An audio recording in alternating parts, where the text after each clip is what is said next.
Assalamualaikum warahmatullahi wabarakatuh. Salam sehat, salam sahabat perawat kita.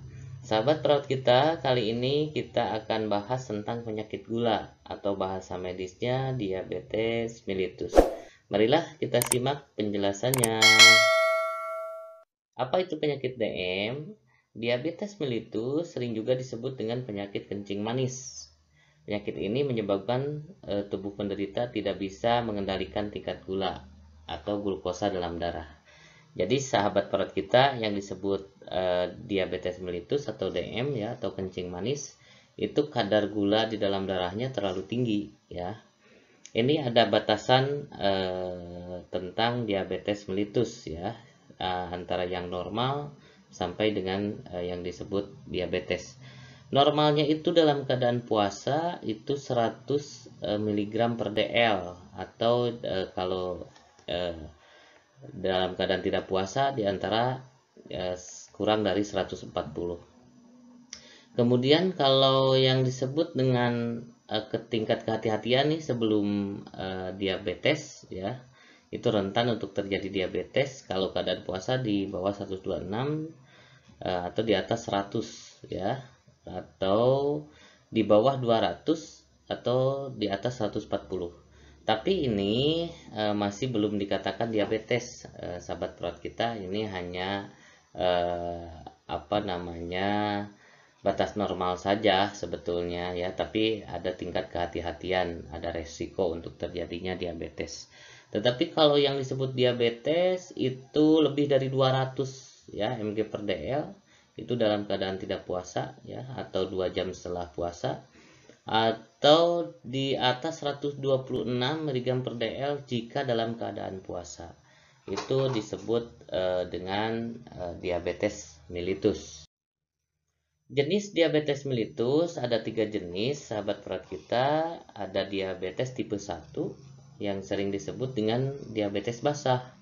Ya, ada juga diabetes tipe 2 sering disebut dengan diabetes kering, dan ada diabetes gestasional sering terjadi pada kehamilan. Nah, ini gambarannya, gambaran yang pada penderita diabetes jika terjadi luka, sahabat perawat kita. Tanda dan gejala diabetes mellitus. Ini ada 10 tanda dan gejala. Yang pertama, sering buang air kecil terutama pada malam hari ya. Itu kalau bahasa kitanya backshare ya. Kemudian yang kedua, cepat merasa lapar dan dahaga. Jika sering merasa haus, sering merasa lapar, itu dicurigai ya, sahabat perawat kita. Kemudian berat badan menurun. Sebaliknya nafsu makan bertambah. Nah, ini ada kelainan. Nafsu makan terus-terusan bertambah, tapi berat badan makin hari makin berturun. Kemudian cepat merasa lelah dan ngantuk, ya. Sedikit-sedikit pengennya tiduran, ya. Kemudian yang kelima, mudah timbul bisul, ya, atau abses dengan kesembuhan yang lama, ya. Jadi kalau banyak bisul, banyak pembengkakan, nah itu agak dicurigai. Kemudian gatal-gatal terutama pada kelamin bagian luar ya. Kemudian kesemutan biasanya di daerah kaki atau tangan. Kemudian gairah seks menurun ya. Yang kesembilan, penglihatan kabur ditandai dengan seringnya berganti ukuran kacamata. Kemudian yang 10, ibu yang melahirkan bayi lebih dari 4 kilo. Itu sahabat perawat kita dimungkinkan beresiko terhadap penyakit diabetes mellitus. Kemudian apa perbedaannya antara diabetes tipe 1, diabetes tipe 2, dan gestasional diabetes ya. Dilihat dari penyebab, itu untuk tipe 1 itu kelainan genetik. Sedangkan untuk tipe 2, pola hidup tidak sehat, khususnya penumpukan lemak berlebih. Kalau gestasional, itu terhambatnya kerja insulin oleh hormon-hormon yang diproduksi saat hamil. Kemudian jika terjadi padanya bisa menimpa anak-anak atau remaja.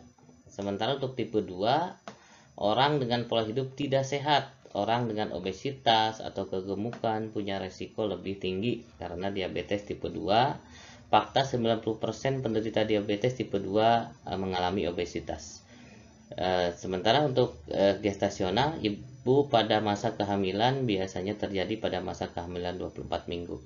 Sedangkan untuk penanganannya, untuk diabetes tipe 1, penderita diabetes tipe 1 perlu bergantung pada suntikan insulin seumur hidupnya. Sementara untuk yang tipe 2, penderita diabetes ini tidak perlu tergantung pada obat-obatan selama bisa mengatur pola makan dan menjaga agar kadar gula darah tetap normal. Penderita gestasional diabetes tidak perlu khawatir ya, sang buah hati atau dirinya terkena diabetes di kemudian hari selama menjalani gaya hidup yang sehat. Jadi sahabat perawat kita, ini untuk yang tipe-tipe ini tentunya perlu kita pahami semua agar mengetahui bagaimana cara penanganannya. Kemudian faktor penyebab diabetes. Nah, ini ada yang keturunan ya, ada gaya hidup, kemudian stres dan pola makan. Jadi yang kebanyakan itu dari gaya hidup dan pola makan ya. Sementara keturunan ini memang sangat mengikat ya. Tetapi yang diakibatkan stres itu dimungkinkan sedikit. Tapi kalau gaya hidup dan pola makan juga keturunan ini sangat menonjol. Tapi keempat-empatnya ini sangat mempengaruhi dan sangat menjadi penyebab bagi penderita diabetes. Kemudian efek diabetes ya, sahabat perawat kita, jika terjadinya sesuai dengan lokasi penderitaannya. Jika terjadi menyangkut kepada pembuluh darah, itu akan terjadi hipertensi. Kemudian jika ke otak, itu terjadi stroke ya, ke jantung bisa jantung koroner, ke ginjal bisa gagal ginjal mengakibatkan harus cuci darah. Kemudian ke saraf, ultus pembusukan tungkai. Kemudian jika ke mata, kerusakan retina mata. Jadi ini banyak sekali resiko yang diakibatkan dari terjadinya diabetes. Kemudian untuk pencegahan sahabat perawat kita diantaranya menjaga berat badan yang sehat, kemudian sering beraktivitas, kemudian rendah lemak dan gula, ya, sering makan sayuran dan buah-buahan, melakukan diet yang seimbang, selalu mengecek kesehatan, mengontrol tekanan darah teratur, sering berolahraga sampai berkeringat. Ya, perlu sangat dihindari sahabat perawat kita jika memang sudah mulai ada tanda-tanda 100% hindari gula ya, secara langsung. Kemudian harus mulai mengkonsumsi makanan-makanan yang sehat yang rendah gula ya. Seperti itu sahabat perawat kita untuk pencegahannya. Kemudian untuk pengobatan ada dua jenis, ada yang secara medis, ada juga yang alami. Jika secara medis itu yang dimaksudkan pengobatan dengan disiplin kedokteran ya, dibagi beberapa golongan ya. Di sini ada sulfonylurea, ulfonylurea, kemudian biguanid, iguanid, kemudian akarbose dan yang terakhir insulin. Jadi sahabat perawat kita, kalau yang secara medis ini mengkonsumsi obat-obatan atau disuntik insulin.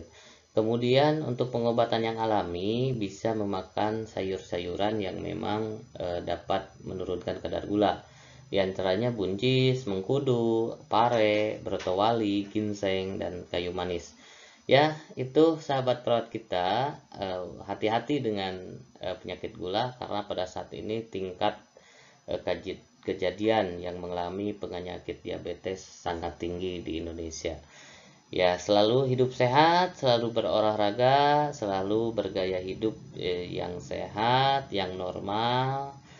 Semoga sahabat perawat kita selalu sehat dalam keadaan apapun.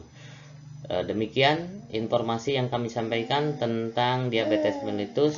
Semoga bermanfaat.